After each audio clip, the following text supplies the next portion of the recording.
अफगानिस्तान में ताकत के दम पर बेशक तालिबान ने सत्ता हासिल कर ली हो, मगर उसने जो सरकार बनाई और जिसमें मंत्रियों को शामिल किया वो नाम हैरान करने वाले हैं। प्रधानमंत्री से लेकर तालिबान के संतरे तक सब के सब आतंकी हैं। यही वजह है कि अमेरिका ने तालिबान की नई सरकार पर चिंता जताई है। अमेरिका ने तालिबान सरकार पर चिंता जताते हुए कहा है कि जिस सरकार में सब आतंकी हो उस सरकार से क्या उम्मीद लगाई जा सकती है। अमेरिका का यह बयान अफगानिस्तान की परेशानियां बढ़ा रहा है। तालिबान की अमेरिका को धमकी। तालिबान बोला सुधर जाओ अमेरिका। सिराजुद्दीन हक्कानी को लेकर विवाद। अमेरिका और तालिबान के बीच उस आतंकी को लेकर विवाद है जिसे तालिबान ने गृह मंत्री बनाने का फैसला किया है। नाम है सिराजुद्दीन हक्कानी, जिसके ऊपर अमेरिका ने $10 मिलियन का इनाम रखा हुआ है। सिराजुद्दीन हक्कानी कई आतंकी वारदातों को अंजाम दे चुका है। वहीं अमेरिका के बयान पर तालिबान ने तंज कसा है। तालिबान द्वारा जारी किए गए बयान में कहा गया है कि अमेरिका ने हक्कानी गुट को लेकर जो बयान दिया है वह पूरी तरह से दोहा एग्रीमेंट का उल्लंघन है। इस तरह का बयान अफगानिस्तान या अमेरिका किसी के भी हक में नहीं है। जी देखिए, ये बिल्कुल स्पष्ट है कि तालिबान ने अमेरिका को धोखा दिया। तालिबान ने अमेरिका के साथ दोहा में हुए करार को लगातार वायलेट किया। लगातार वो हमले करता रहा, लगातार अपनी पोजीशन ऑफ स्ट्रेंथ मजबूत करता रहा। अफगान सिक्योरिटी फोर्सेस पर उसने लगातार हमले करते हुए अंततः काबुल की सत्ता का फोर्सफुल टेक ओवर कर लिया है। और अब जब तालिबान ने अपनी कैबिनेट अनाउंस की है तो उसमें भी आतंक के चेहरों को शामिल किया गया है। उनका पूरा दबदबा दिखाई देता है। और सिराजुद्दीन हक्कानी, जिसके के ऊपर अमेरिका ने $10 मिलियन की बाउंटी घोषित कर रखी थी, उसे अफगानिस्तान का गृह मंत्री बनाया गया है।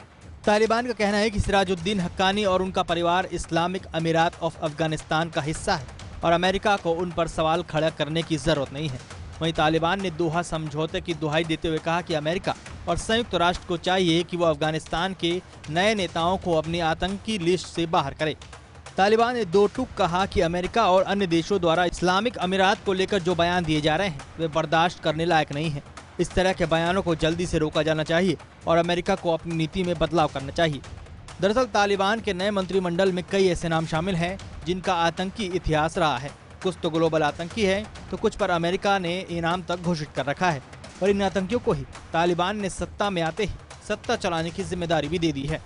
तालिबान के कैबिनेट को देखकर दुनिया भी परेशान है और दुनिया को लग रहा है कि तालिबान से शांति की उम्मीद अब रखना बेकार है। 4 ऐसे दुर्दांत आतंकवादी जो कि ग्वांटानामो बे में रखे गए थे और जिन्हें कि अमेरिका को एक स्वैप डील के तहत छोड़ना पड़ा था, उन्हें कैबिनेट में जगह दी गई है। तो ये अमेरिका के मजाक उड़ाने जैसा ही है। अमेरिका का मजाक निसंदेह तालिबान उड़ा रहा है और ऐसी भी रिपोर्ट्स आ रही हैं कि संभवतः ये जो कैबिनेट है उसको शपथ 9/11 के दिन ही दिलाई जाएगी। अगर ऐसा होता है तो ये निसंदेह अमेरिका का खुलेआम मजाक उड़ाने जैसा ही होगा। तालिबान और अमेरिका के बीच सबसे ज्यादा विवाद सिराजुद्दीन हक्कानी को लेकर ही है, क्योंकि सिराजुद्दीन हक्कानी एक ऐसा आतंकी है जिस पर अमेरिका को नुकसान पहुंचाने के आरोप लगे हैं। अमेरिका द्वारा हक्कानी पर $10 मिलियन का इनाम भी रखा गया है। सिराजुद्दीन इस वक्त हक्कानी ग्रुप का प्रमुख है जो एक आतंकी संगठन है। अमेरिका ने तालिबान की नई सरकार बनने के बाद साफ कहा था कि वह तालिबान के कहने पर नहीं बल्कि आने वाले दिनों में उनके एक्शन को परखेंगे। अमेरिका ने तालिबान कैबिनेट में आतंकियों की एंट्री की कड़ी निंदा की है।